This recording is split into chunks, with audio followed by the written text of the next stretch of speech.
Welcome to our honest Weider Prime review, and short version, there's better options. There's worse too, but it's still not great. If you're someone looking for a high quality supplement, you might want to rethink grabbing this one off the shelf. It suffers from two major problems, an underdosed vitamin section and non-standardized herbal extracts. The Cordyceps is pointless unless it's standardized for cordycepin, meaning that what we're looking at here is ashwagandha with a bit of D3 and zinc thrown in. Now, that could be worse, but if you consider what you'd be getting for about $15 a month more with Prime Mail or another top-tier test booster, there isn't really that much of a contest. You'd get the vitamins and minerals properly dosed, and then ashwagandha, fenugreek, ginseng, nettleroot, luteolin, DAA, and a host of other good stuff. Here's the standard, quick flash-up side-by-side of the ingredients so that you can get the idea.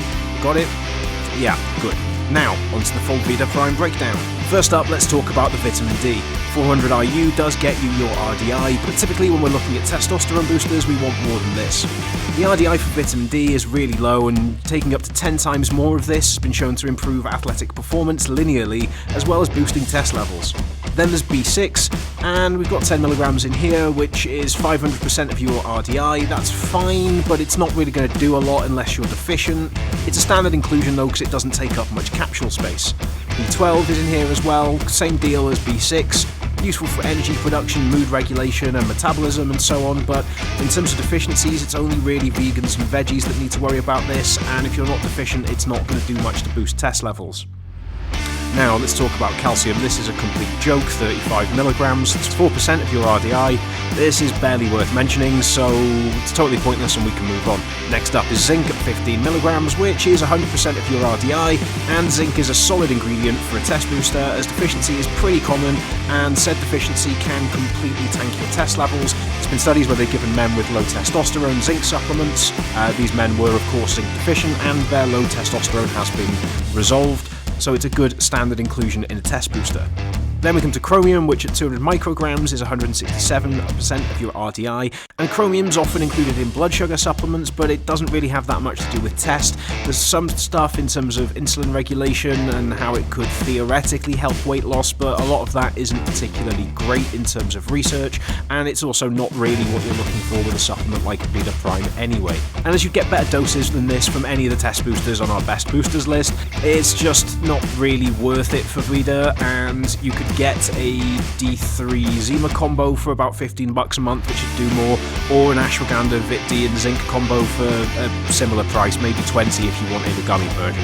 Still, we're going to mention some of the more exotic ingredients as well, like DIM, Ashwagandha and Cordyceps, and this is not going to be great either. DIM's a compound found in cruciferous vegetables like broccoli, and it's often marketed for hormone balancing, especially for men, and there is something here in terms of the studies. They're not as great as some of the other ingredients, but it can in theory help regulate estrogen levels. The problem is that you need way more of it than what's in Weider Prime. At 50 milligrams is like 10 to 20 times lower than what you get in the studies, meaning it's functionally pointless. As we mentioned with Cordyceps, it's here at 390 milligrams now, but you have to keep in mind that cordycepin, the active ingredient, is a really minuscule amount of cordyceps, and also this comes from the mycelium, where it's in even smaller doses. We're talking about less than 1% here, and you're going to need way more than what you're going to get from a non-standardized extract here.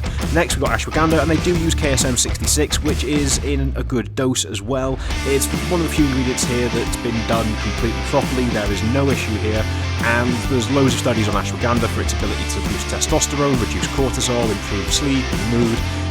So, this is a great inclusion, but it's not really enough to save the product at this price point, because just go and buy some ashwagandha. Last up, we've got piperine. This is the black pepper extract that is in a lot of supplements. It improves absorption rates.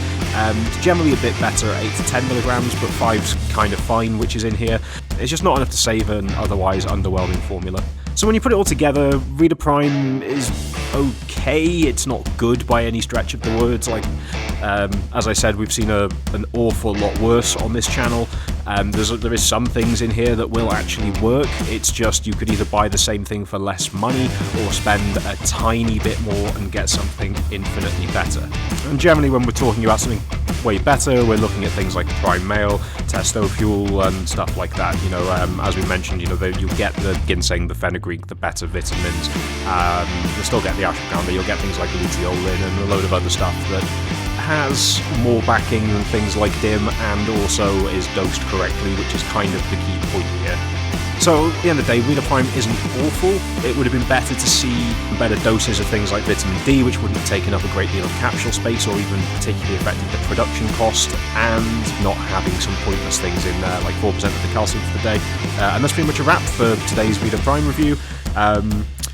Let me know in the comments if you've tried Weider Prime testosterone support or not, and don't forget to like, subscribe, and I'll catch you guys in the next one.